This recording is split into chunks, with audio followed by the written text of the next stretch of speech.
Welcome to class number 17। आज से हम शुरू करेंगे एक्टिव एंड पैसिव वॉइस के टॉपिक को। सबसे पहले हम समझ लेते हैं कि वॉइस का मतलब क्या होता है। तो पहले हमने अपनी बेसिक की क्लास में देखा है वर्ब की प्रॉपर्टीज को। तो जो वॉइस है ये वर्ब की ही प्रॉपर्टी है, इसलिए हम इसे कहते हैं verb voice. Verb voice indicates who is performing the action of the verb. कौन है जो भी हमारा वर्ब है उसका एक्शन परफॉर्म कर रहा है। तो हमने जनरल स्ट्रक्चर देखा है सेंटेंस का, उसमें होता है सब्जेक्ट, फिर वर्ब, फिर ऑब्जेक्ट। तो कोई भी सेंटेंस हो उसमें सब्जेक्ट और वर्ब होना ही होना चाहिए, ये भी हमें पता है। अब वर्ब हमें बताता है कि क्या एक्शन हो रहा है या क्या स्थिति है और कौन उसे कर रहा है और किस पर वो हो रहा है। तो ये सारी डेफिनेशन होती है सब्जेक्ट, वर्ब और ऑब्जेक्ट की। अब वो जो वर्ब है या वो जो एक्शन है वो कौन परफॉर्म कर रहा है, ये सब चीजें हमें बताती है वॉइस। पहला आता है हमारा active voice. Active voice indicates that the subject is performing the action of the verb. ऊपर जो एक्शन परफॉर्म करने की बात हो रही थी वो कौन कर रहा है, तो वो सब्जेक्ट परफॉर्म कर रहा है। तो जब भी हमें ये इंडिकेशन मिले कि सब्जेक्ट हमारे उस वर्ब की एक्शन को परफॉर्म कर रहा है, तो वो जो वॉइस होगी वो कहलाती है हमारी एक्टिव वॉइस। एग्जाम्पल से हम समझते हैं। Teacher sent us an email about the homework. अब यहाँ पे हमें आइडेंटिफाई करना है सब्जेक्ट क्या है और हमारा वर्ब क्या है। तो सबसे पहले teacher sent us an email about the homework, तो उन्होंने हमें भेजा। क्या भेजा उन्होंने? ईमेल भेजा। तो यहां पर अगर आप देखें, टीचर हमारा हो जाएगा सब्जेक्ट, सेंट ये हमारा हो जाएगा वर्ब, ईमेल यहां पर हो जाएगा हमारा ऑब्जेक्ट। टीचर ने ईमेल हमें भेजा, ठीक है। तो यहां पे एक्शन कौन परफॉर्म कर रहा है, ईमेल कौन भेज रहा है, टीचर भेज रहे हैं। इसलिए जब इस तरह का हमारा सेंटेंस स्ट्रक्चर बनेगा तो वो इंडिकेट करता है हमारा एक्टिव वॉइस। यहाँ पे सब्जेक्ट जो है टीचर है, वही हमारा एक्शन परफॉर्म कर रहे हैं वर्ब का, जो कि है भेजना। We use active voice when we want to emphasise the performer of the verb. जब भी हमें एम्फेसाइज करना हो किसे, परफॉर्मर ऑफ द वर्ब के, तो जब भी हमें एम्फेसिस करना हो हमारे सब्जेक्ट पे, तब हम यूज करते हैं एक्टिव वॉइस। नेक्स्ट आता है हमारा passive voice. Passive voice indicates that the subject does not perform the action of the verb but has the action of the verb performed on it. इसका कहने का क्या मतलब, यहाँ पे हमने देखा कि जो यहाँ पे हमारा सब्जेक्ट था वो एक्शन परफॉर्म कर रहा था, लेकिन पैसिव वॉइस में इसका उल्टा हो जाता है। वहां पर क्या होता है, action of the verb is performed on it. मतलब हमारा ऑब्जेक्ट पहले आ जाएगा, सब्जेक्ट हमारा बाद में आएगा।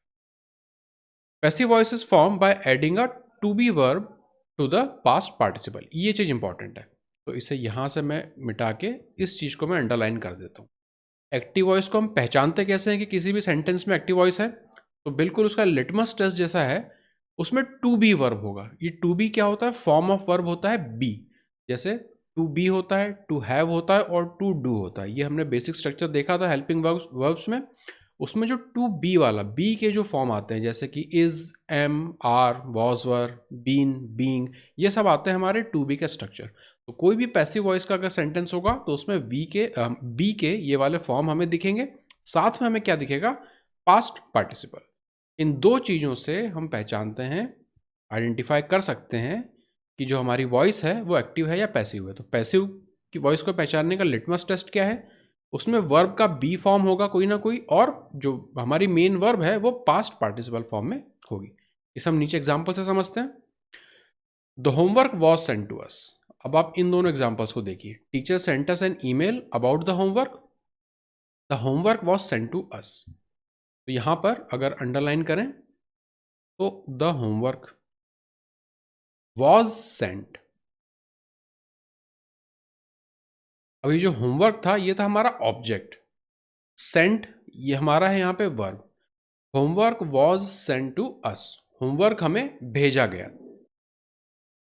तो यहां पे आप देखेंगे जो स्ट्रक्चर है वो उल्टा हो गया। अब यहाँ पे ये जो है हमारा ऑब्जेक्ट हो गया, ये हमारा यहाँ पे वर्ब हो गया, मेन वर्ब हो गया। अब यहाँ पे स्ट्रक्चर भी देखेंगे तो बी का फॉर्म आता है, जैसा हमने यहाँ पे बताया था टू बी। तो यहाँ पे आप देखेंगे आपको वॉज दिखेगा। फिर जो हमारा जो भी वर्ब होता है, मेन वर्ब होता है, वो पास्ट पार्टिसिपल फॉर्म में आना चाहिए। तो सेंट हमारा पास्ट पार्टिसिपल फॉर्म आ गया। तो इस तरह से हम पहचानते हैं पैसिव वॉइस को। तो बेसिक डिफरेंस अगर आप देखें, अगर सब्जेक्ट है वो एक्शन परफॉर्म कर रहा है तो वो एक्टिव वॉइस, अगर सब्जेक्ट पर एक्शन परफॉर्म किया जा रहा है तो वो होता है हमारा passive voice. We use passive voice when we want to emphasise the action itself over the actor और द रेसिपिएंट। मतलब क्या एक्शन हो रहा है, जब भी हमें उसे एम्फेसाइज करना होता है बजाय इसके कि उसे कौन कर रहा है, तब हम यूज करते हैं पैसिव वॉइस को। एग्जाम्पल और नीचे है, अरुण स्लैप्ड मुकेश। तो अरुण ने मुकेश को थप्पड़ मारा, तो ये हुई हमारी एक्टिव वॉइस। क्यों? अरुण हमारा सब्जेक्ट हो गया, थप्पड़ मारना हमारा वर्ब हो गया, और किसको मारा गया? तो मुकेश को मारा गया। तो ये सब्जेक्ट, यहां पर अगर हम लिखें, अरुण हो गया हमारा सब्जेक्ट, स्लैप्ड थप्पड़ मारना हमारा हो गया वर्ब, और किसको मारा गया? मुकेश को, तो वो हो गया हमारा ऑब्जेक्ट। Subject verb object. उसी की जगह ये हुआ हमारा एक्टिव वॉइस।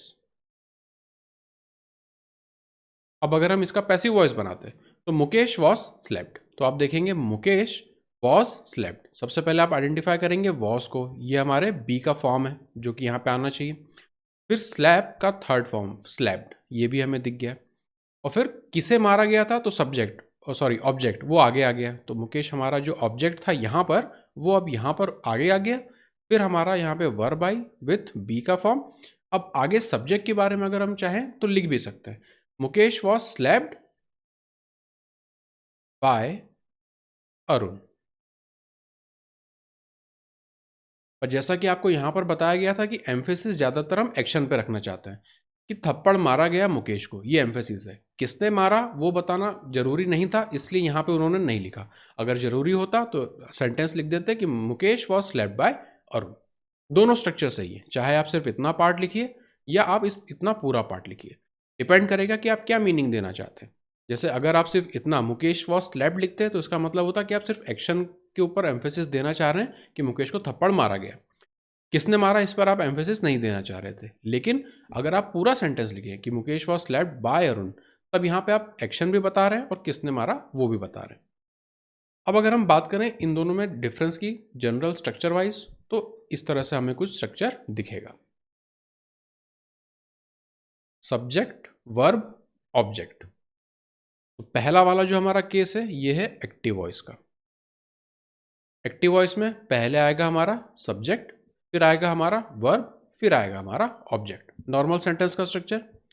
अब बात करें अगर पैसिव वॉइस की, तो उसमें ऑब्जेक्ट पहले आ जाता है। जैसे यहां पे इस एग्जांपल से आप समझिए, अरुण स्लैप्ड मुकेश, तो अरुण हमारा सब्जेक्ट, स्लैप्ड हमारा वर्ब, मुकेश हमारा ऑब्जेक्ट। अब इसका हमने जब पैसिव बनाया तो ऑब्जेक्ट मतलब मुकेश जो था वो हमने आगे लिखा। फिर यहाँ पे हमारा वॉज मतलब हेल्पिंग वर्ब, एचवी का मतलब होता है हेल्पिंग वर्ब, तो बी का कोई ना कोई फॉर्म आएगा, is am are was were जो भी होगा, तो ऑब्जेक्ट के हिसाब से हम यहाँ पे लिखेंगे। ऑब्जेक्ट आ गया हमारा मुकेश, फिर यहाँ पे वॉज आ गया हमारा हेल्पिंग वर्ब, फिर स्लैब का थर्ड फॉर्म स्लैब्ड हमने यहाँ पे लिखा, बाय अरुण तो बाय सब्जेक्ट। तो ये हुआ हमारा जनरल स्ट्रक्चर एक्टिव वॉइस और पैसिव वॉइस का। सब्जेक्ट वर्ब ऑब्जेक्ट, ये हमारा एक्टिव वॉइस। ऑब्जेक्ट अगर पहले लिख लिया, फिर बी का कोई ना कोई फॉर्म आया हेल्पिंग वर्ब, फिर मेन वर्ब थर्ड फॉर्म में, और फिर बाय सब्जेक्ट। बाय सब्जेक्ट ये वाला जो पार्ट है वो कई बार ऑप्शनल होता है। जब हमें सिर्फ एक्शन पर एम्फेसिस देना होता है तब हम बाय सब्जेक्ट वाला पार्ट हटा देते हैं। जैसे यहां पर हमने बाय अरुण को ओमिट कर रखा था। अब यहां से हम शुरू करेंगे अपना टेंस के हिसाब से पैसिव को। तो हमें पता है कि या तो हम प्रेजेंट की बात कर सकते हैं, या पास्ट की बात कर सकते हैं, या फ्यूचर की बात कर सकते हैं। इन तीनों में जो हमारा पैसिव वॉइस है वो कैसे बनता है, किन किन टेंसेस से बनता है, इन तीनों स्ट्रक्चर्स को हम देखेंगे। तो तीन चीजें मेजर हम यूज करते हैं टेंस के हिसाब से, सिंपल टेंस, कंटिन्यूस टेंस और हमारा परफेक्ट टेंस। तीन टेंस होते हैं, इन्हीं को हम चलाएंगे प्रेजेंट में भी, परफेक्ट पास्ट में भी और फ्यूचर में भी। तो आज के क्लास में हम देखेंगे प्रेजेंट टेंस में हम किस तरह से पैसिव बनाते हैं। पहला है हमारा प्रेजेंट सिंपल में पैसिव कैसे बनेगा। तो टेंस का टॉपिक अगेन हम पहले अपनी वीडियोस में, अपनी क्लासेस में पूरा अच्छे से डिटेल में कवर कर चुके हैं। तो अब आपको present simple, present perfect, present continuous क्या होता है, ये सब समझने में अब आपको प्रॉब्लम फेस नहीं हो रही होगी। अगर किसी वजह से अभी तक आपने वो वीडियो नहीं देखे हैं तो पहले आप उन क्लासेस को करिए, क्योंकि टेंस समझना बहुत ज़्यादा ज़रूरी है।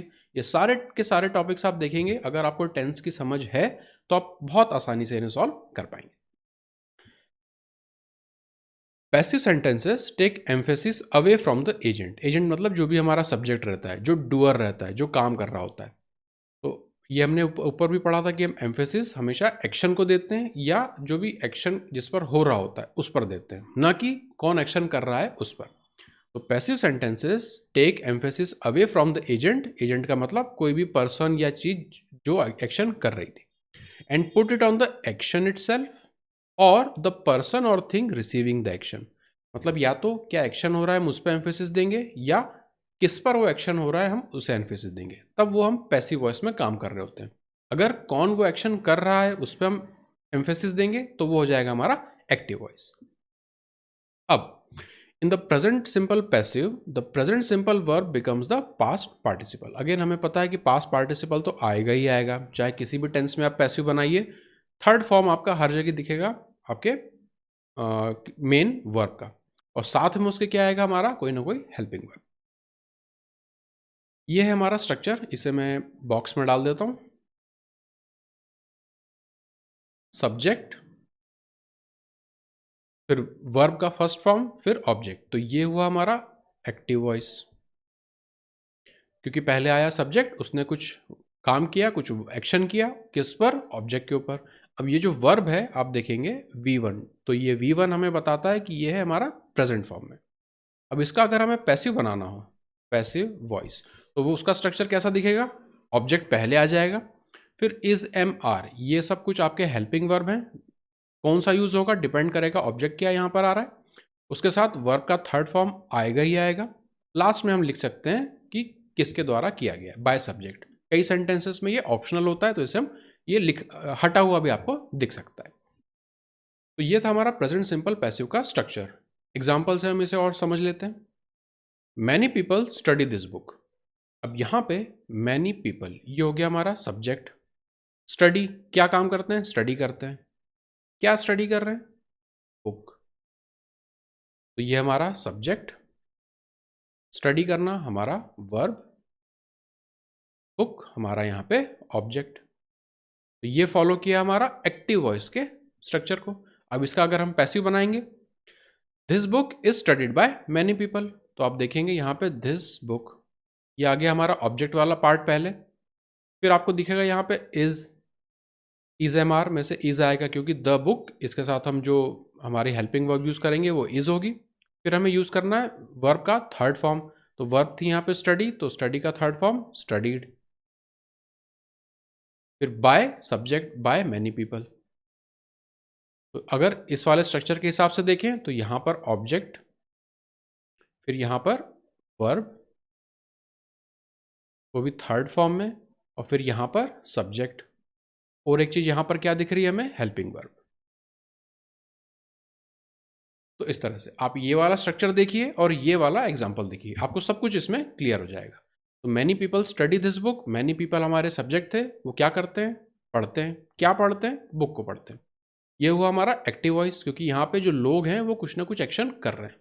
लेकिन अगर हम इसका पैसिव बनाते तो द बुक इज स्टडी, अब बुक जो है वो पढ़ी जा रही है, तो एम्फेसिस या तो हम बुक पे या फिर स्टडी पे यहाँ पे रख रहे हैं। किसके द्वारा? लोगों के द्वारा। ऑब्जेक्ट हमारा पहले आ गया, फिर हेल्पिंग वर्ब इज, फिर V3। हेल्पिंग वर्ब और V3 ये तो आपको सारे के सारे सेंटेंस स्ट्रक्चर में दिखेगा पैसिव वॉइस के। इसके बिना तो पैसिव होता ही नहीं, ये तो हर पैसिव में होता ही होता है। तो हम पहचानते भी इसी से, बाय फिर हमारा subject. The passive is used when the agent is obvious, unknown और अनइम्पॉर्टेंट। अगेन एजेंट का मतलब जो हमारा सब्जेक्ट होता है एक्टिव वॉइस में, या जो डूअर होता है, जो एक्शन कर रहा होता है। कई बार हम जो ये एजेंट रहता है उसे ओमिट कर देते हैं, जैसे यहाँ पर इस वाले एग्जांपल में हमने किया था, मुकेश वॉज स्लैप्ड, तो अरुण यहाँ पे इंपॉर्टेंट नहीं था तो हमने उसे ओमिट कर दिया था। इसी बारे में ये सेंटेंस आपको बता रहा है। The passive is used when the agent is obvious, unknown और unimportant. It is also useful when describing a process where the result of the action is important. Result of the action, action आपका important है या कौन उसे कर रहा है वो important है, इसमें पैसिव वॉइस में। और एक्टिव वॉइस की अगर हम बात करें तो कौन वो एक्शन कर रहा है वो इंपॉर्टेंट हो जाता है। तो आपको डिफरेंस यहाँ पे समझ में आ रहा होगा। अगर कौन एक्शन कर रहा है ये इंपॉर्टेंट है तो आपका वॉइस होगा एक्टिव वॉइस। अगर क्या एक्शन हो रहा है या फिर किस पर वो एक्शन हो रहा है, ये दो चीजें इंपॉर्टेंट है, तो आपका वॉइस यूज होगा पैसिव वॉइस। इसके एग्जांपल्स आप देखिए। Criminals are arrested every day in this town. तो क्रिमिनल्स को अरेस्ट किया जाता है, तो यहाँ पे ये आर आपका हेल्पिंग वर्ब दिखा, अरेस्ट का थर्ड फॉर्म अरेस्टेड आपको दिखा, every day in this town. अब यहाँ पर आपको, ये तो हो गया हमारा ऑब्जेक्ट, ये हमारा हेल्पिंग वर्ब और ये हमारा वर्ब। अब इस सेंटेंस में कहीं पर भी सब्जेक्ट नहीं है, तो सब्जेक्ट जो है वो हमारा ऑब्वियस है इस केस में। ऑब्वियस का क्या मतलब, कौन अरेस्ट कर सकता है, अरेस्ट करने की पावर किसको होती है, पुलिस को होती है। आप में या ऐसा कोई भी व्यक्ति तो अरेस्ट कर नहीं सकता, तो अगर क्रिमिनल्स को अरेस्ट किया गया है तो पुलिस द्वारा ही अरेस्ट किया गया होगा। तो ये ऑब्वियस सी बात है कि इस सेंटेंस का सब्जेक्ट क्या होगा, इसलिए यहाँ पे सब्जेक्ट को ऑमिट कर दिया गया है। Criminals are arrested every day in this town. आप चाहते तो आगे लिख दीजिए बाय पुलिस, पर उससे कोई बहुत ज़्यादा फर्क पड़ेगा नहीं, ठीक है। तो ये होता है हमारा ऑब्वियस या फिर हिडन हमारे सब्जेक्ट का, डूअर का, एजेंट का। दूसरा, are the posters printed on quality papers. अब इसमें सिंपली क्वेश्चन मार्क के साथ ये हमारा क्वेश्चन सेंटेंस हुआ। आर द पोस्टर्स, हमें पता है कि जब भी हम क्वेश्चन सेंटेंस बनाते हैं तो उसमें जो हेल्पिंग वर्ब होता है वो हमारा पहले आता है, मतलब इन्वर्टेड फॉर्म को हम यूज करते हैं, इसलिए आर या हेल्पिंग वर्ब हमारा पहले आ गया। ऑब्जेक्ट की बात करें तो ये उसके बाद आया, प्रिंटेड ये फिर हमारा वर्ब हुआ। Are the posters printed on quality papers, तो ये भी हमारा पैसिव वॉइस का स्ट्रक्चर है, क्योंकि यहाँ पर हेल्पिंग वर्ब भी है और जो हमारा वर्ब है, मेन वर्ब है, वो थर्ड फॉर्म में। यहाँ पर भी जो वर्ब था वो थर्ड फॉर्म में था। तो ये हमने अलग अलग स्ट्रक्चर्स देखे या टाइप देखे क्या क्या हो सकते हैं। क्वेश्चन सेंटेंसेस में क्या होता है, कई बार जो सब्जेक्ट है वो हिडन या फिर ऑब्वियस हो सकता है, या इस तरह का जनरल स्ट्रक्चर कभी भी आपको लिखना हो जब आपको सब्जेक्ट भी मेंशन करना हो। तो ये पूरी बात करी हमने प्रेजेंट सिंपल में परफेक्ट कैसा बनता है। अगेन यहाँ पे जब भी आप वर्ब देखेंगे, जैसे स्टडी, ये हमारा प्रेजेंट सिंपल था, अरेस्ट प्रेजेंट सिंपल हो जाता, प्रिंट करना प्रेजेंट सिंपल हो जाता। ये सारे एग्जांपल हुए हमारे प्रेजेंट सिंपल पैसिव के। नेक्स्ट हमारा आएगा present continuous passive. The present continuous passive is used to refer to ऑन गोइंग एक्शंस, ऐसे एक्शंस जो अभी चल रहे हो। पहले हमने देखा प्रेजेंट सिंपल के एक्शंस, अब हम देखेंगे ऐसे एक्शंस प्रेजेंट टेंस में जो कि चल रहे हो, जो कि कंटिन्यूस हो। एग्जांपल से हम देखते हैं, developers are building lots of new houses in the area. अब इसे हम आइडेंटिफाई करते जाते हैं। सबसे पहले हमें दिख रहा है यहाँ पे डेवलपर्स। डेवलपर्स क्या कर रहे हैं, दे आर बिल्डिंग, वो बना रहे हैं, क्या बना रहे हैं, लॉट्स ऑफ न्यू हाउसेस। तो डेवलपर जो है यहाँ पर, ये हो गए हमारे सब्जेक्ट। आर बिल्डिंग, ठीक है, तो आईएनजी फॉर्म दिख रहा है, इसका मतलब हमारा कंटिन्यूस फॉर्म चल रहा है, और आर बिल्डिंग है तो ये हमारा प्रेजेंट कंटिन्यूस है। ये हुआ हमारा वर्ब वाला पार्ट। क्या बना रहे हैं, तो बहुत सारे नए घर बना रहे हैं, ये हो गए हमारे ऑब्जेक्ट। तो ये जो हमारा सेंटेंस था ये था एक्टिव वॉइस का। अब इसका अगर हम पैसिव बनाना चाहें तो हमें पता है जो हमारा ऑब्जेक्ट है वो आगे आ जाएगा, तो लॉट्स ऑफ न्यू हाउसेस, ये हो गया आपका ऑब्जेक्ट। फिर आर, इज एम आर हमें दिखेगा, तो उसका आर हमें दिख गया, ये हमारा हेल्पिंग वर्ब है।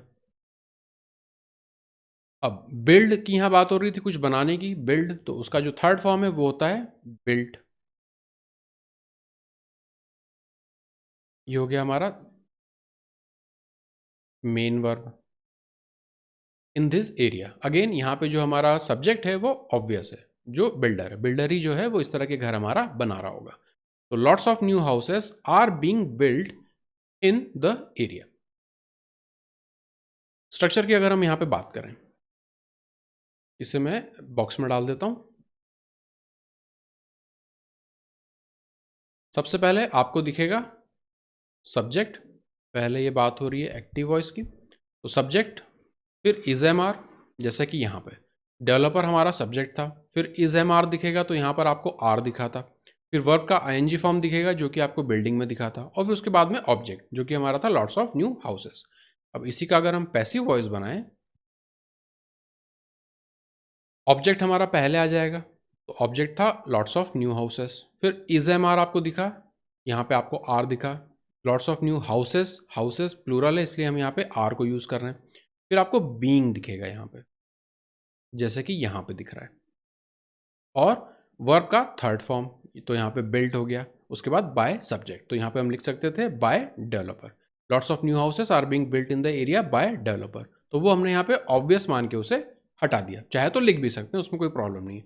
तो general structure present continuous passive का क्या होगा, ऑब्जेक्ट, फिर इज एम आर आएगा, उसके बाद बीइंग V3। तो ये वाला जो पार्ट है बीइंग और V3, इससे हम पहचानेंगे कि ये प्रेजेंट कंटिन्यूअस पैसिव बनेगा। तो जब भी आर बिल्डिंग कंटिन्यूअस वाले फॉर्म में आपका एक्टिव दिया हो, उसको आपको पैसिव बनाना हो, तो आप बीइंग और फिर V3 का फॉर्म यूज करेंगे। ये हुआ जनरल स्ट्रक्चर। इसी के पैसिव के हम कुछ एग्जाम्पल को देख लेते हैं। The course is being taught by a well known scientist. तो द कोर्स ये हो गया हमारा सब्जेक्ट।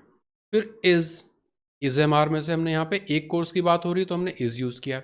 स्ट्रक्चर में फिर हमें बीइंग दिखता है यहाँ पे, तो बीइंग हमें दिखा। टीच का हमने कर दिया टॉट, वर्ब का थर्ड फॉर्म बनाया बाय वेल नोन साइंटिस्ट, तो ये हमारा हो गया सब्जेक्ट। दूसरा एग्जांपल अगर हम देखें, इसे कैपिटल बना दीजिए। I have to walk to work while my car is being repaired. I have to walk to work while my car is being repaired. My car is being repaired, तो repaired हमारा V3 form, being आपको यहां से दिखा, is am are हमारा यहां पर is दिखा, और माई कार हमारा यहां पे जो मेन ऑब्जेक्ट था वो यहां पर आ गया। I am being interviewed bye a news channel tomorrow. Interviewed की स्पेलिंग यहां पे आप ठीक कर लीजिएगा। I am being interviewed bye a news channel tomorrow. तो आई एम, आई यहां पे हो गया सब्जेक्ट, एम यहां से हमारा इज एम आर में से हम एम चूज करेंगे क्योंकि आई के साथ हमेशा एम आता है। बीइंग हमारे स्ट्रक्चर का पार्ट है। फिर इंटरव्यू का थर्ड फॉर्म हो जाएगा इंटरव्यूड, फिर बाय न्यूज चैनल, तो बाकी हमारा सब्जेक्ट आ गया न्यूज चैनल। तो ये हुआ हमारा स्ट्रक्चर प्रेजेंट कंटिन्यूअस पैसिव के लिए। पहचानेंगे कैसे इसको, बीइंग और V3 हमें यहां पे दिखेगा, यही हमारा लिटमस टेस्ट जैसा काम करेगा। थर्ड आएगा हमारा present perfect passive. The present perfect passive is used to talk about events in the past that still have an effect on the present moment. हमें पता है परफेक्ट टेंस किस तरह से काम करता है, तो ये लाइन समझने में आपको प्रॉब्लम नहीं हो रही होगी। पास्ट में एक्टिविटी शुरू होके प्रेजेंट तक आते आते वो खत्म होती है, वो हमारा बताता है प्रेजेंट परफेक्ट। एग्जाम्पल अगर हम देखें, I have fed the dogs, मैंने कुत्तों को खाना खिला दिया है। अब यहाँ पे आई हैव फेड किसको, कुत्तों को। अब इसका अगर हम पैसिव करके देखें, ये हमारा एक्टिव वॉइस है, इसका पैसिव वॉइस द डॉग्स, तो ये हमारे ऑब्जेक्ट थे, हैव बीन फेड। स्ट्रक्चर से अगर आप इसे देखें, इसे मैं हाईलाइट कर देता हूं, अब आप उसे कंपेयर करिए। सबसे पहले आता है हमारा सब्जेक्ट, तो आई सब्जेक्ट, फिर हैव या हैज आएगा, तो आई के साथ हैव आता है। वी का थर्ड फॉर्म दिखेगा क्योंकि अभी हम परफेक्ट टेंस की, प्रेजेंट परफेक्ट टेंस की बात कर रहे हैं, तो यहाँ पे फेड दिख गया किसे, ऑब्जेक्ट को, तो यहाँ पे the dogs.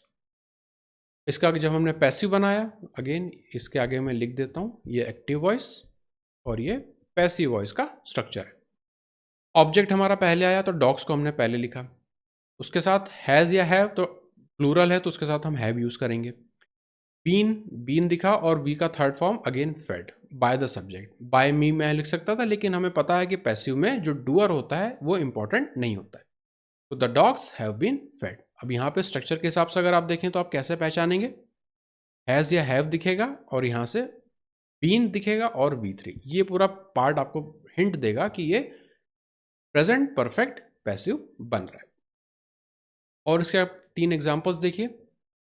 This wall has been painted beautifully, ये सारे पैसिव के एग्जांपल्स हैं। तो दिस वॉल ये हुआ हमारा सब्जेक्ट, हैज यहाँ से हमने पिक किया स्ट्रक्चर है, बीन आएगा ही आएगा, पेंट का हमने थर्ड फॉर्म पेंटेड किया, किसके द्वारा ये भी हमने यहाँ पे नहीं लिखा क्योंकि डूअर इंपॉर्टेंट नहीं है, पैसिव में डूअर इंपॉर्टेंट नहीं होता है।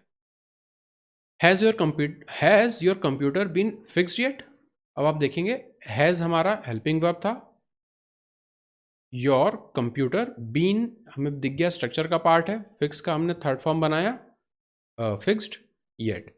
हैज़ जो है हमारा आगे आ गया, जो कि स्ट्रक्चर का पार्ट होता है। हमें पता है क्वेश्चन वाले जो सेंटेंसेस होते हैं वो उनमें इन्वर्टेड फॉर्म हम यूज़ करते हैं।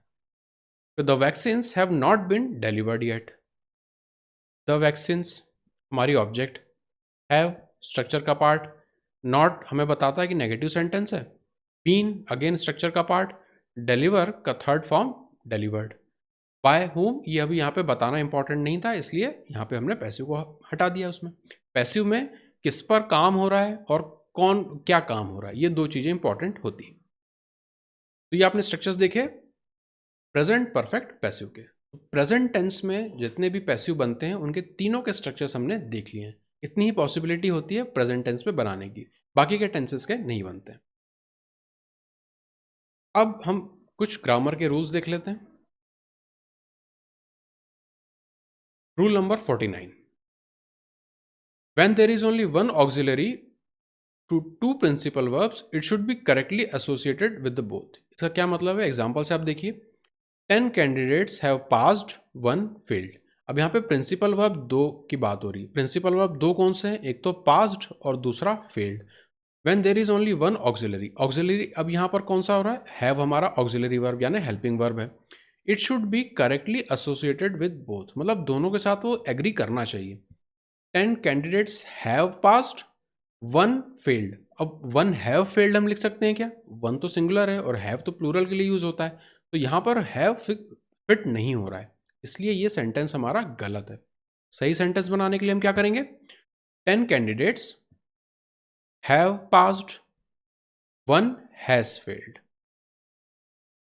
तो हैव कैंडिडेट्स प्लूरल था, उसके साथ हैव यूज किया, 1 हमारा सिंगुलर था, उसके साथ हमने हैज यूज किया। अब ये सेंटेंस सही है।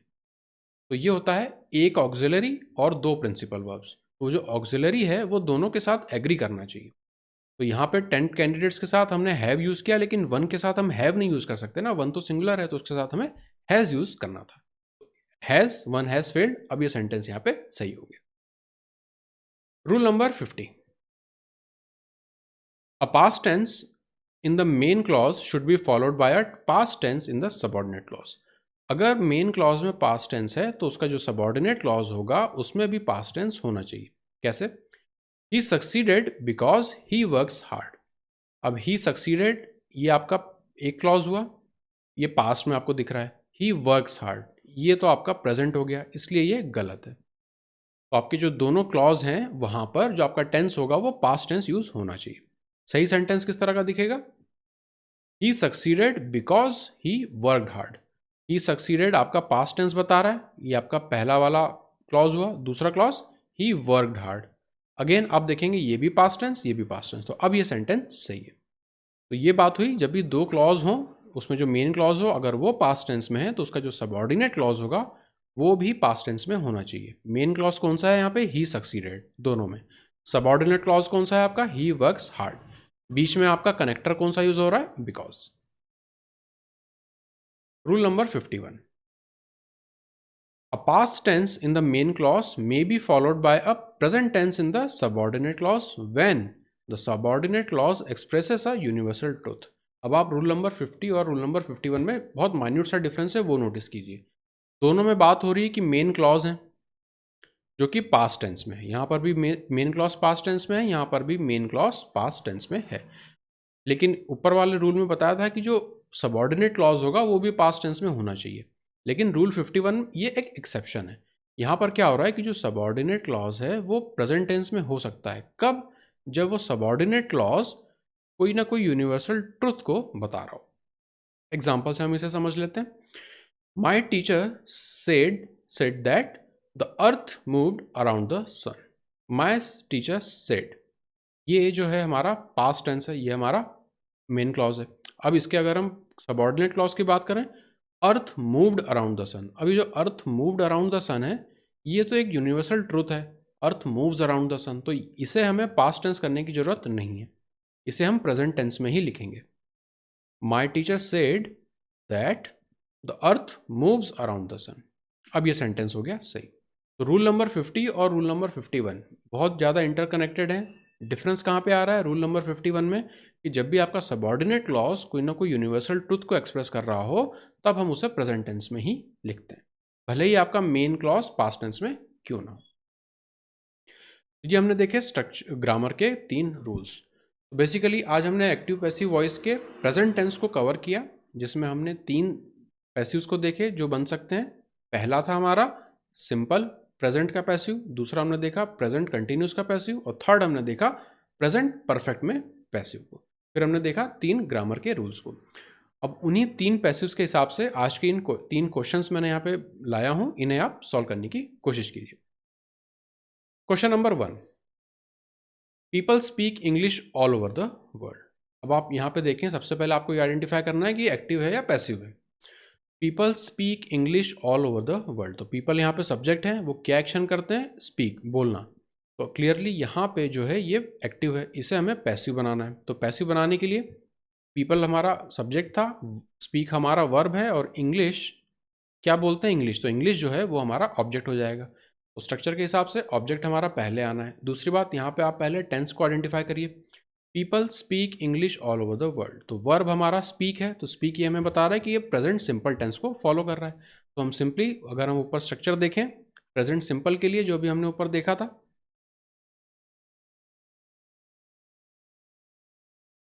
सब्जेक्ट वर्ब ऑब्जेक्ट, तो पीपल स्पीक इंग्लिश, ये हमारा सिंपल में जो क्वेश्चन था वो हुआ।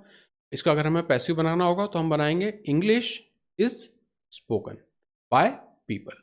अब हम क्वेश्चन की तरफ चलते हैं।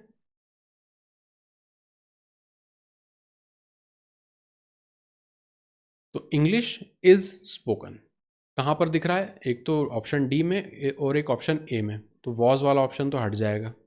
ठीक है, तो बी और सी हमने डायरेक्ट एलिमिनेट कर दिए। जब भी आप एक्टिव पैसिव या फिर डायरेक्ट इनडायरेक्ट के क्वेश्चन सॉल्व करें तो सबसे बेहतरीन तरीका होता है कि आप ऑप्शंस को एलिमिनेट करते जाइए। जैसे कि यहाँ पे सबसे पहले मैंने टेंस को देखा, मुझे पता है कि पीपल स्पीक इंग्लिश, ये हमारा प्रेजेंट सिंपल आ रहा है, तो जो हमारा पैसिव बनेगा वो भी प्रेजेंट सिंपल में रहने वाला है, मेन चीज़ जो है। तो यहाँ पर इंग्लिश वॉस तो नहीं होने वाला, तो वॉस की वजह से मैंने इन दोनों को कैंसिल किया। ए और डी को मैंने इसलिए सिलेक्ट किया क्योंकि इंग्लिश इज स्पोकन दोनों में आएगा ही आएगा, ये मुझे अच्छी तरह से पता है स्ट्रक्चर देख के। अब English is spoken all over the world या English is spoken by people, यहाँ पे ऑल ओवर द वर्ल्ड आ रहा है। अब आप देखें, English is spoken all over the world या फिर English is spoken by people. All over the world के लिए हम ऑप्शन ए को चूज करेंगे। बाय पीपल यहाँ पे हम हिडन रख सकते हैं, क्योंकि लोग ही बोलेंगे इंग्लिश, और कौन बोलेगा, तो वो एक ऑब्वियस वाला पार्ट है। जैसे अभी हमने ऊपर देखा था, जब भी ऑब्वियस रहता है या फिर हिडन रहता है या फिर उसकी हमें जरूरत नहीं रहती, तो हम जो सब्जेक्ट रहता है उसे ओमिट कर सकते हैं।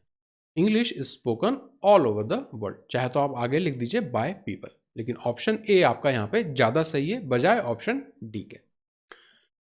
Question number 2, first car holds a special place in the heart of every owner. First car holds a special place, तो फर्स्ट कार हमारी सब्जेक्ट है, एक्शन क्या हो रहा है, होल्ड्स अ स्पेशल प्लेस, ये हमारा हो जाएगा ऑब्जेक्ट। अब अगर मैं इस सेंटेंस के टेंस की बात करूं तो होल्ड से मुझे पता चल रहा है कि ये प्रेजेंट सिंपल का टेंस है, तो इसका जो हमारा पैसिव बनेगा वो किस तरह का बनेगा, हमारा ऑब्जेक्ट पहले आना चाहिए। तो a special case option B C D में दिख रहा है, ए में तो नहीं होगा, इसको हम हटा देंगे। अब ये प्रेजेंट सिंपल में चल रहा है, तो जो हमारा टेंस रहेगा पैसिव बना के वो भी सिंपल प्रेजेंट में रहने वाला है। अब यहाँ पे अ special case is held, a special case is being held या फिर अ स्पेशल केस वॉज हेल्ड, तो वॉज की वजह से हम इसे हटा देंगे, पास्ट में हमें नहीं करना है, प्रेजेंट में ही रखना है। तो स्पेशल केस इज हेल्ड या इज बीइंग हेल्ड, बीइंग वाला स्ट्रक्चर आता है किसमें, प्रेजेंट कंटिन्यूस में, हम बात कर रहे हैं अभी प्रेजेंट सिंपल में। ऑप्शन नंबर बी हमारा आंसर हो जाएगा। A special place is held by the first car in the heart of every owner. तो आप देखेंगे हम सिंपली स्ट्रक्चर को ही फॉलो कर रहे हैं जो हमने ऊपर पढ़ा था। यहाँ से मैंने देखा कि प्रेजेंट सिंपल का स्ट्रक्चर है, एक्टिव वॉइस है ये, तो इसका जब मैं पैसिव बनाऊंगा तो वहाँ पे भी प्रेजेंट टेंस मुझे रखना है, तो इसलिए मैंने वॉज देख के डी ऑप्शन को एलिमिनेट किया। अगेन जो हमारा सेंटेंस स्टार्ट होगा पैसिव में वो सब्जेक्ट से होना चाहिए, ऑब्जेक्ट से होना चाहिए, जो हमारे एक्टिव में ऑब्जेक्ट था उससे।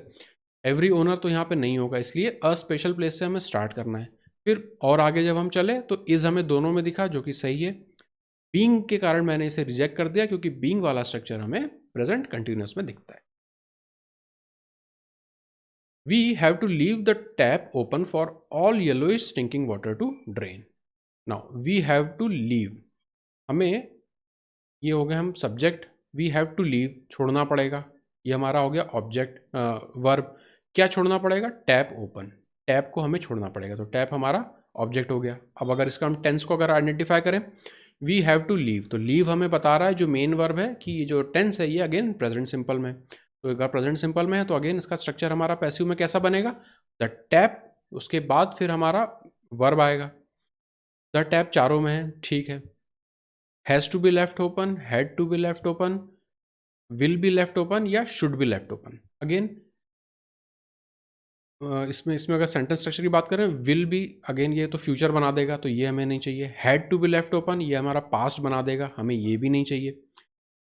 ए और डी को अब हम आइडेंटिफाई करेंगे. The tap has to be left open for all the yellowish stinking water to drain, या फिर the tap should be left open for all the yellowish stinking water to drain.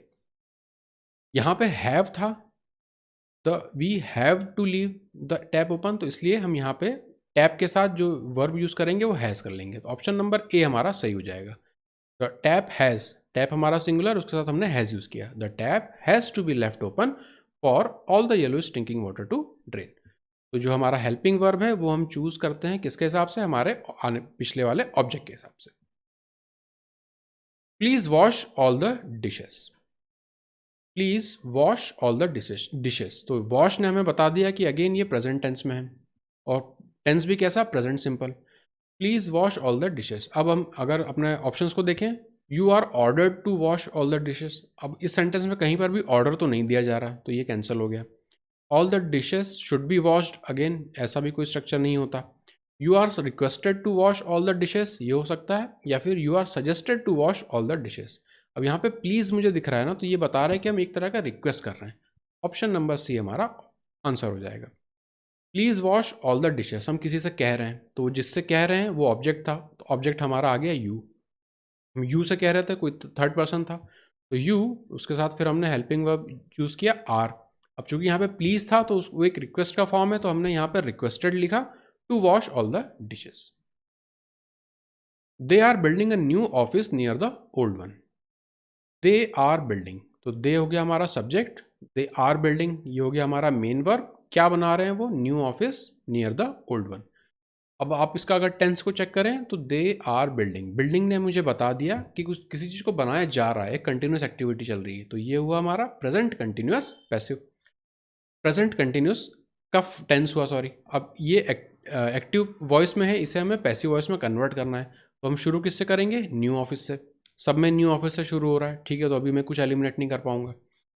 A new office will be built, will तो हमारा future बना देगा, तो इसे हमें नहीं चाहिए. अ new office being built, being तो आता है हमारे प्रेजेंट कंटिन्यूस के स्ट्रक्चर में, लेकिन उसके पहले भी हमारा कुछ ना कुछ हेल्पिंग वर्ब आता है, तो ये भी हमारा बी कैंसल आउट हो गया. फिर अ new office is being built near the old one, ये मुझे ठीक लग रहा है, डी ऑप्शन देखते हैं. A new office is going to be built, going to be नहीं, हमें सिंपल यहाँ पे बिल्ड का थर्ड फॉर्म लिखना है जो कि होगा बिल्ड. ऑप्शन नंबर सी हमारा ऑप्शन हो जाएगा. तो न्यू ऑफिस जो हमारा ऑब्जेक्ट था वो आगे आ गया, फिर हमने हेल्पिंग वर्ब एक चूज किया, फिर बीइंग लिखा, और बिल्ड, बिल्ड का थर्ड फॉर्म बिल्ड. बीइंग वाला जो है हमारे प्रेजेंट कंटिन्यूस का स्ट्रक्चर का पार्ट होता है, इसलिए हमने इससे डायरेक्टली उसे पहचाना. Car manufacturers are making considerable efforts to gain new customers. Car manufacturers, ये हमारे सब्जेक्ट हो गए. आर मेकिंग, मेकिंग ने बता दिया कि ये हमारा प्रेजेंट कंटिन्यूस का टेंस है. क्या कर रहे हैं? कंसिडरेबल एफर्ट्स, तो ये हमारा हो जाएगा ऑब्जेक्ट, तो इसे हम पहले ले लेंगे सेंटेंस में. तो कंसिडरेबल एफर्ट्स चारों में दिख रहा है, ठीक है. आर मेकिंग प्रेजेंट कंटिन्यूस, सी में अगर देखें हैव बीन मेड, तो ये कैंसिल हो जाएगा. वर मेड पास्ट हो जाएगा, तो ये भी कैंसिल हो जाएगा. ए और बी बचता है क्योंकि आर की वजह से, ये हमारा प्रेजेंट फॉर्म के हमारा हेल्पिंग वर्ब है. अगेन मुझे पता है कि जब ये प्रेजेंट कंटिन्यूस है तो उसके साथ मुझे बीइंग दिखना चाहिए पैसिव में. ए और बी में बीइंग आपको कहाँ दिख रहा है? बी में, यही आपका ऑप्शन हो जाएगा. Please bring a glass of wine, again ये ऊपर वाले क्वेश्चन जैसे ही है. Please bring a glass of wine, तो ब्रिंग ने मुझे बता दिया कि प्रेजेंट सिंपल हमारा स्ट्रक्चर फॉलो हो रहा है, और प्लीज ने बता दिया कि कुछ ना कुछ हम यहाँ पर रिक्वेस्ट कर रहे हैं. तो पहले हम रिक्वेस्ट पकड़ लेंगे कि कहाँ पर हमें वर्ड दिख रहा है. यू आर ऑर्डर्ड हटा देंगे इसे, लेट अ ग्लास वाइन हटा देंगे इसे, यू आर रिक्वेस्टेड ये हो सकता है, यू शुड ब्रिंग, शुड तो हटा देंगे। अब सी वाले को हम फिर से क्रॉस चेक कर लेते हैं। यू जो थर्ड पर्सन ऑब्जेक्ट था उसे हमने बना लिया अपना आगे ऑब्जेक्ट, फिर हमारा हेल्पिंग वर्ब आ गया, फिर हमने रिक्वेस्ट का थर्ड फॉर्म रिक्वेस्टेड लिख दिया, फिर to bring a glass of wine. तो ऑप्शन नंबर सी हमारा आंसर हो जाएगा। The wedding planner is making all the reservations. The wedding planner ये हमारा सब्जेक्ट, इज मेकिंग तो मेकिंग ये वर्ब हो गया, वर्ब भी कैसा, ये हमारा प्रेजेंट कंटिन्यूअस फॉर्म में दिखा रहा है, तो जो हमारा पैसिव बनेगा इसका इसमें हमें बीइंग हमें दिख जाएगा। और क्या बना रहा है वो, मतलब रिजर्वेशंस वो कर रहा है। तो ये जो है हमारा ऑब्जेक्ट है, इसे हम पहले लिख लेंगे। तो ऑल द रिजर्वेशंस ये आपको दिख रहा है, पहले दिख गया। इसके साथ एक हेल्पिंग वर्ब दिखेगा आर, वो भी आपको सब में दिख गया। अब इसके आगे क्या दिखेगा, बीइंग। बीइंग आपका ए में है और डी में है, तो बी और सी को तो हम कैंसिल कर देंगे। अब ए और डी में हम चेक करें मेक, जबकि मेक जो आपका मेन वर्ब है उसका हमें थर्ड फॉर्म यूज़ करना है, तो मेक का थर्ड फॉर्म होता है मेड, जो कि दिख रहा है ऑप्शन नंबर डी में। तो ऑप्शन नंबर डी आपका सही आंसर हो जाएगा। तो इस तरह से हम ऑप्शंस को यूज़ करते हैं। बहुत ज़्यादा 90% से ज़्यादा केसेस में आप दो ऑप्शंस को तो आराम से एलिमिनेट कर लेंगे, फिर बचते हैं दो ऑप्शंस, उनमें आप स्ट्रक्चर्स को फॉलो कर लीजिए, आराम से आपको सारा आंसर दिख जाएगा। तो मुश्किल से आपको 8 से 10 सेकंड लगते हैं एक क्वेश्चन को मुश्किल से आइडेंटिफाई करने में, ठीक है। टेंस पहचानना है, स्ट्रक्चर पहचानना है और आइडेंटिफाई कर लेना। Question number 9, they play board games at the club house. They हो गया हमारा सब्जेक्ट, प्ले ने मुझे बता दिया कि प्रेजेंट सिंपल टेंस यहाँ पे चल रहा है। बोर्ड गेम्स क्या खेलते हैं, बोर्ड गेम्स, तो बोर्ड गेम्स हमारा ऑब्जेक्ट है, वो हम पहले लिख लेंगे। बोर्ड गेम्स ए में दिख रहा है, इज प्लेइंग, इसे हम हटा देंगे। क्लब हाउस, इसे भी हम हटा देंगे। बोर्ड गेम्स वर प्लेड, ये हमारा पास्ट टेंस बना रहा है, इसे हम हटा देंगे। ऑप्शन नंबर ए ही बचता है, फिर भी उसे हम क्रॉस चेक कर लेते हैं। तो बोर्ड गेम्स, फिर हमें दिखा बी का फॉर्म आर, फिर प्ले का third form played by them, तो ऑप्शन नंबर ए हमारा स्ट्रक्चर को फॉलो कर रहा है, इसलिए वो आंसर हो जाएगा। Last question, I play football with my friends at that ground. I play football, I subject, play हमारा प्रेजेंट सिंपल, फुटबॉल हमारा ऑब्जेक्ट। तो अगेन आपको स्ट्रक्चर सीधा सीधा दिख गया, फुटबॉल हमारा पहले दिखना चाहिए। आई हैव प्लेड फुटबॉल, ये हट जाएगा। By that ground I have played football, ये भी नहीं होगा। फुटबॉल इज प्लेड, फुटबॉल आगे आना चाहिए था, दिख रहा है, फिर आगे एक हेल्पिंग वर्ब होना था, वो भी दिख रहा है। प्ले का हमें थर्ड फॉर्म लिखना था, तो हमने प्लेड कर दिया, तो वो भी है यहाँ पे। ऑप्शन नंबर सी हो सकता है, फिर भी हम डी को एक बार देख लेते हैं। Playing of football has been done, ये तो स्ट्रक्चर ही नहीं है, कैंसिल हो जाएगा। ऑप्शन नंबर सी हमारा आंसर हो जाएगा। तो अब देखेंगे बहुत आसान है इस तरह के स्ट्रक्चर्स से पहचान की चीज़ों को करना। हर क्वेश्चन में आप देखेंगे एटलीस्ट दो ऐसे ऑप्शन थे ही थे जिन्हें हम इजीली कैंसल आउट कर सकते थे। सिर्फ दो ऑप्शन बचते हैं, उनमें भी हमें सिर्फ स्ट्रक्चर लगा देना है। टेंस से हम पहचान लेंगे कि कौन सा स्ट्रक्चर आएगा। प्रेजेंट सिंपल दिखेगा तो उसके लिए क्या होता है, प्रेजेंट कंटिन्यूस दिखेगा तो उसके लिए हम बीइंग से पहचान लेंगे। अगर पास्ट परफेक्ट होता तो उसके लिए हम बीन से पहचान लेते, है ना। तो ये सब छोटी छोटी चीज़ें हैं जो अगर आपको टेंस का नॉलेज है, अगर आपने टेंस को अच्छे से पढ़ा है, पिछली क्लासेस को आप देखिए, टेंस को आप रिवाइज करिए, बहुत इंपॉर्टेंट है। आप देखिए कितने आसानी से चीज़ें हम पकड़ पाते हैं, वरना फिर आप क्या तरीका है आपके पास कोई और दूसरा ऑप्शन, आप फिर रट्टा लगाने बैठेंगे तो फिर बहुत प्रॉब्लम हो जाएगी, है ना। क्योंकि अभी आप देखेंगे और भी इसकी दो क्लासेस और होनी है, दूसरे जब फ्यूचर टेंस भी हमारे पास आएगा, पास्ट टेंस भी आएगा, तब आप बहुत ज़्यादा कन्फ्यूज़ हो जाएंगे। इसलिए टेंस को देखिए, उसके साथ के स्ट्रक्चर को देखिए और उसकी आप प्रैक्टिस करिए। अगेन वेबसाइट पे जाके कोर्स जब आप ओपन करेंगे तो वहाँ पे सारे क्वेश्चंस मैं अपलोड कर दूंगा, और भी एक्स्ट्रा जो एक्टिव पैसिव वॉइस के हैं, जैसे जैसे क्लासेस हमारी बढ़ती जाएंगी वो सारे क्वेश्चंस मैं उसमें टेस्ट फॉर्म में अपलोड कर दूंगा। आपको फिक्स टाइम पीरियड में उन क्वेश्चंस को सॉल्व करना है। ये जिस तरीके से मैं आपको बता रहा हूँ, इसी मेथड को आप फॉलो करिए, ऑप्शन एलिमिनेट करिए, एटलीस्ट दो बचे हुए दो ऑप्शंस में आप स्ट्रक्चर लगाइए और आंसर को टिक कर लीजिए। तो पहली क्लास थी हमारी एक्टिव पैसिव की, इसमें अभी 2 या 3 क्लास में आगे और लूँगा। बचे हुए जो टेंस हैं उनमें कैसे पैसिव बनाते हैं उसको हम डिस्कस करेंगे।